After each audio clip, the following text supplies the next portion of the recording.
what I'm going to show you that actually does have to do with my message. So here we go.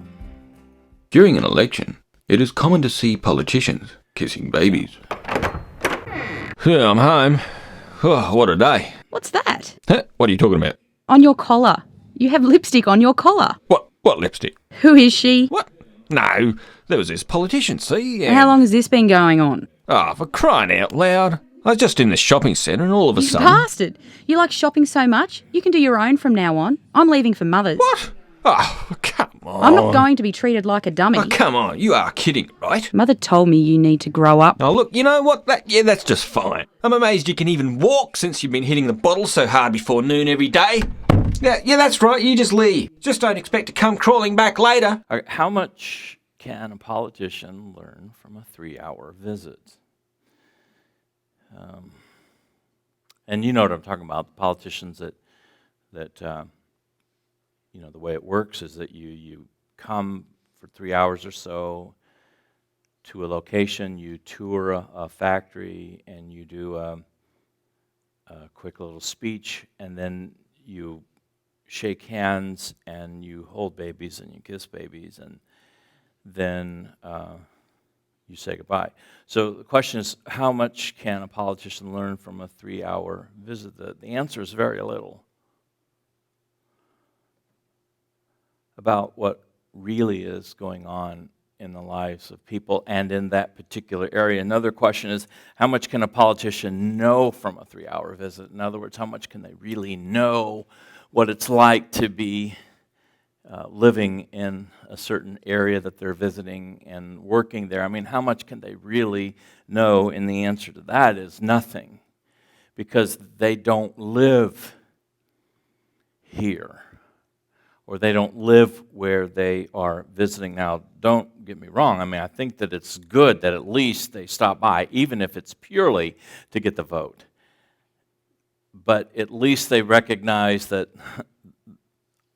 our vote matters, and at least they've been in the place. They don't know what it's like, but at least they've been here and made a quick stop. But still, it's not the same as living here.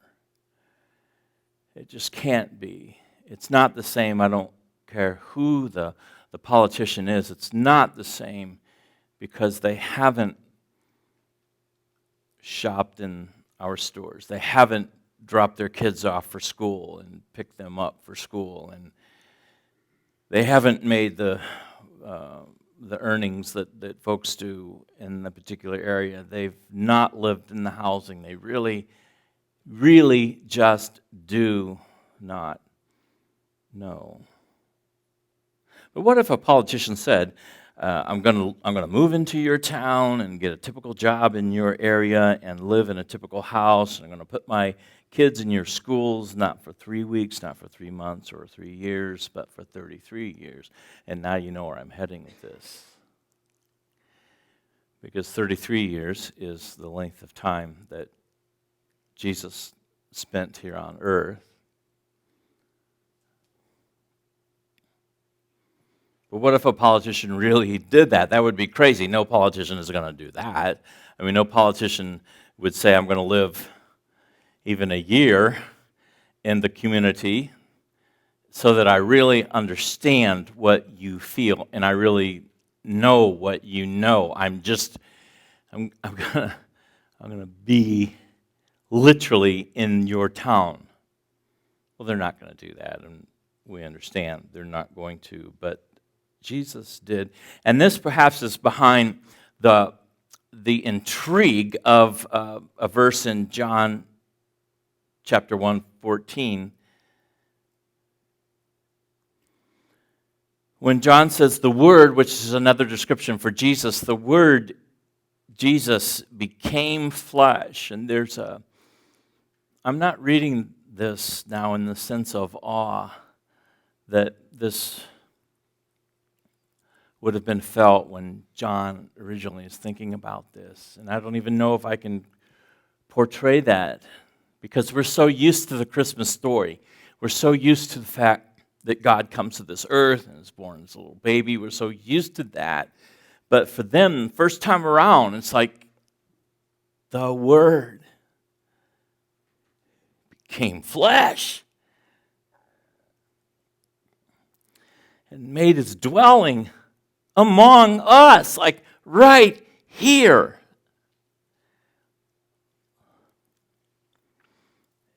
And we have seen his glory firsthand. We got to see his glory up close. We get to see the glory, the majesty of the one and only Son who came from the Father. And I got to tell you, we've never felt grace like that. Never. And we've never heard truth. We've never heard it combined in one package where one person has so much grace and truth combined. The Message puts it this way: the Word became flesh and blood and moved into our neighborhood. We saw the glory with our own eyes, the one-of-a-kind glory, like Father, like Son, generous inside and out, true from start to finish.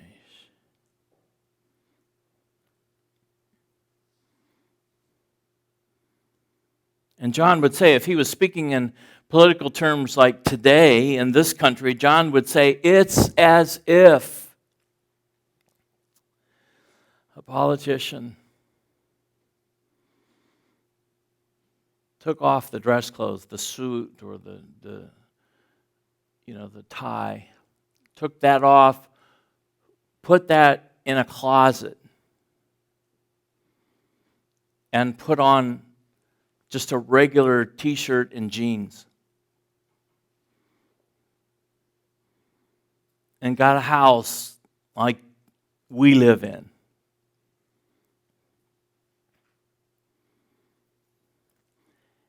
And didn't send their kids to a special school of some kind, but sent kids to our schools. I mean, it would be like that. And we got to see and we got to know this person because we sat by this person at games and we saw them out at the restaurants.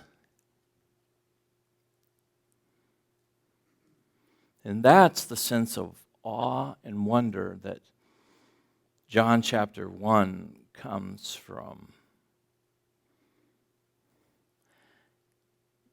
Now, it's going to seem like I'm going to shift gears, but I'm going to do it for a reason, and it's only momentarily, but I'm going to shift gears just for a second. And I'm going to do it to talk more about the point I just made by bringing up two names, Zebulun and Naphtali, grandsons of Abraham, who, as they had children and their children had children, they moved and they settled into a part of Israel. You can see Israel there with the different colors on the map. So Zebulun and Naphtali, they settled, if you can see the purple area, and you can see the orangish area, that's the part of Israel in the northeast section of Israel where their family settled. And so those were the regions of Zebulun and Naphtali. Just to give you some perspective of where Jerusalem is, just follow the bouncing star. Jerusalem is here, so Jerusalem's kind of toward the bottom half of the map. Again, all we're talking about Israel here, so there's Jerusalem. And up toward the high end, the northeast corner there in the purple, and in the yellow or orangish area are these two territories in Israel called Zebulun and Naphtali. Interestingly enough, if you look at the dotted line, it starts from the north, and then it goes all the way down to Egypt. And this was a trade route.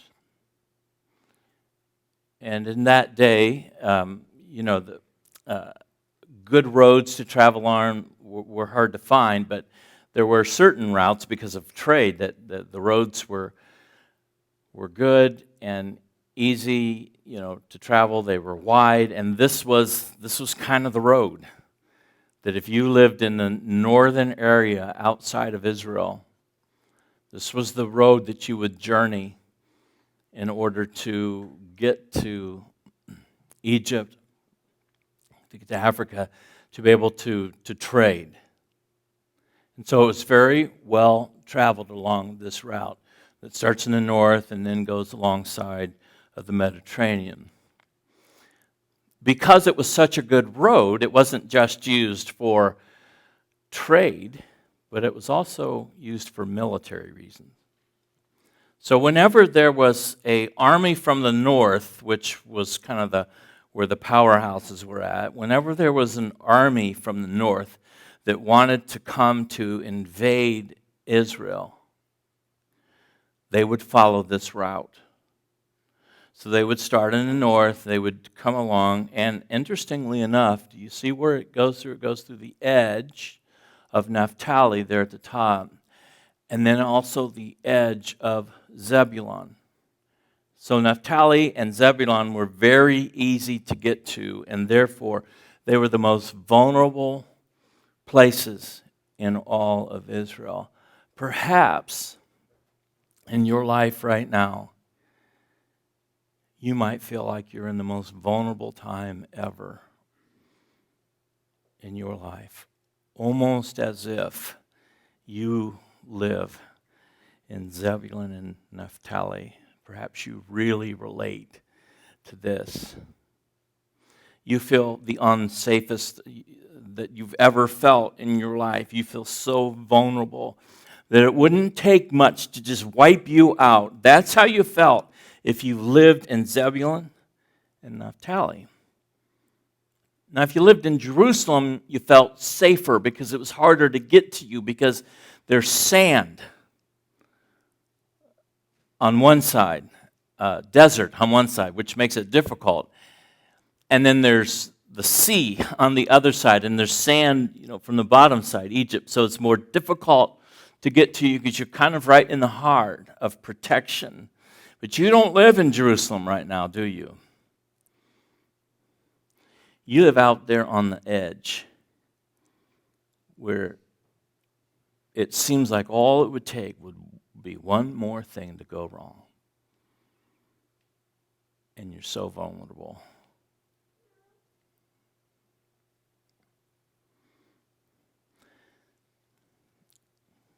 So, therefore, these places were known as places of darkness.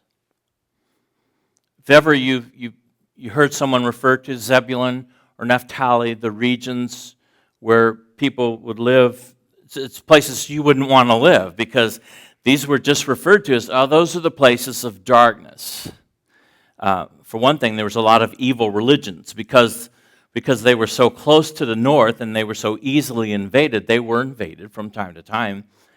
And in those days, whenever enemy armies would invade, they would take people captive, and they would take those people back like to the north. And then they would put people from the north into those areas of Zebulun and Naphtali. So it was like a trade-off. But what it would do would be that it would weaken the people of Israel and insert then this new way of belief, the people from the north and the things that they believed in and their religions. So Zebulun and Naphtali were known as evil places because there's all of these different sorts of religions going on, and therefore they lived in a place, if you lived in Zebulun and Naphtali, a place that there was no morality at all.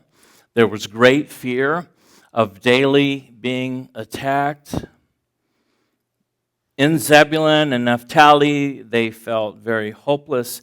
There was a great amount of despair, but interestingly enough, I want to talk to you now about the light of the world, who is Jesus.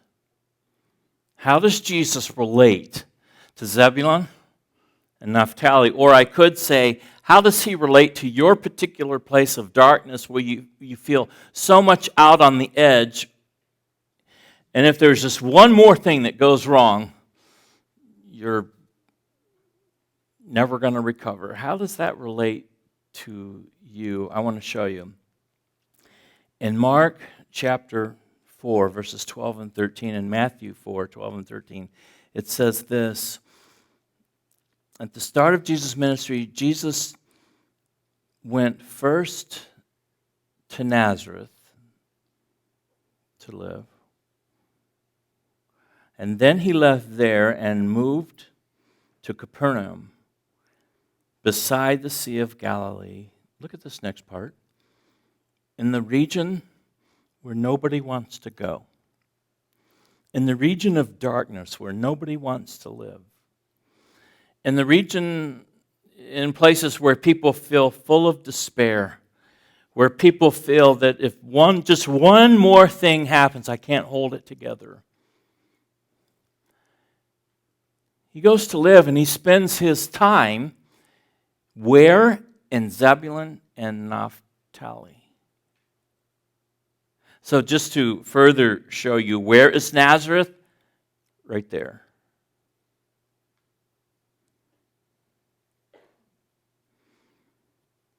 Right in the region of Zebulun. Where is Capernaum? Right there. Right in Naphtali.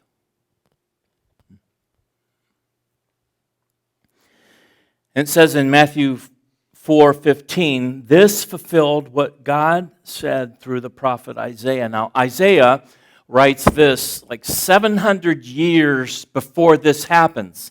700 years, it's a long time. If you think how old America is, comparatively. I mean, 700 years is a long time.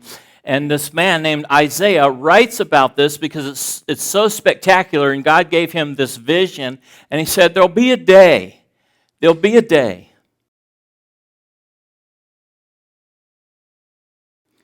where the light of the world, where the Son of God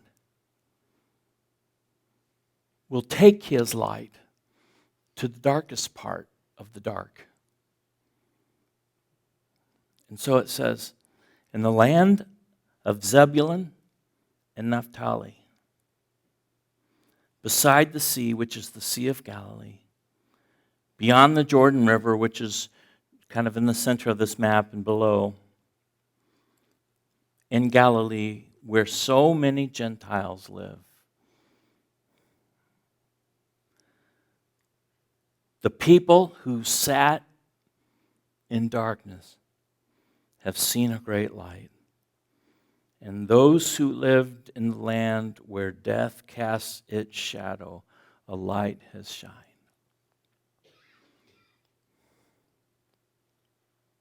This is part of the special thought that John is having whenever he says in the book of John that this God, the light of the world, moved into our neighborhood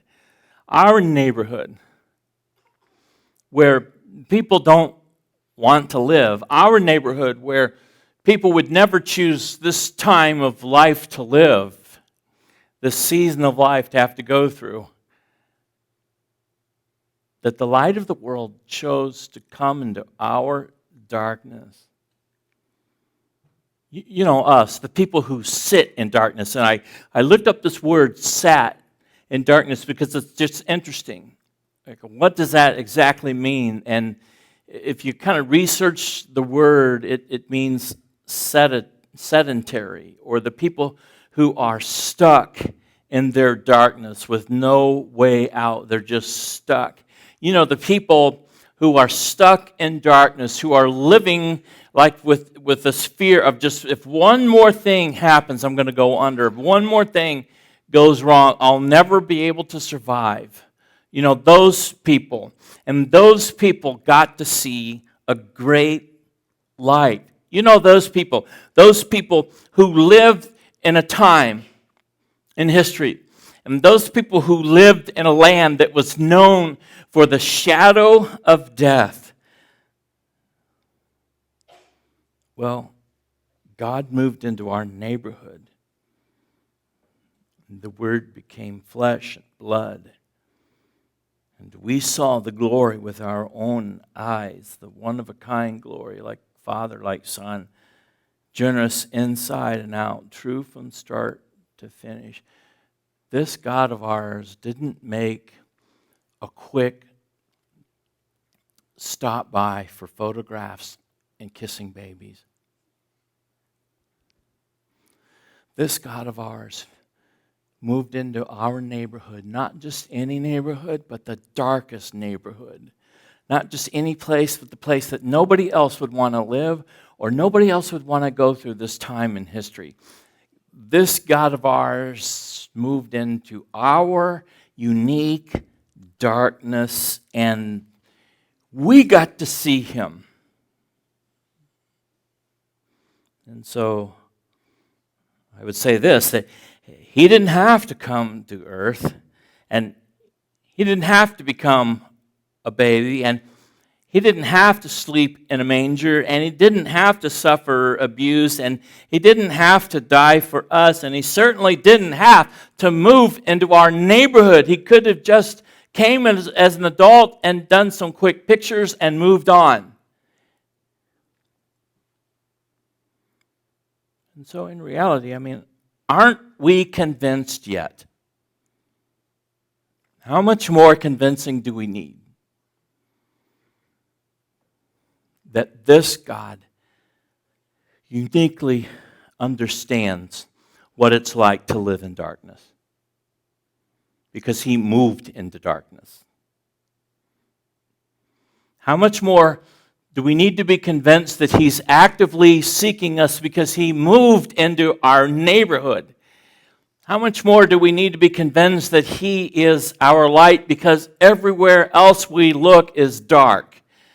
And how much more do we need to be convinced that he is more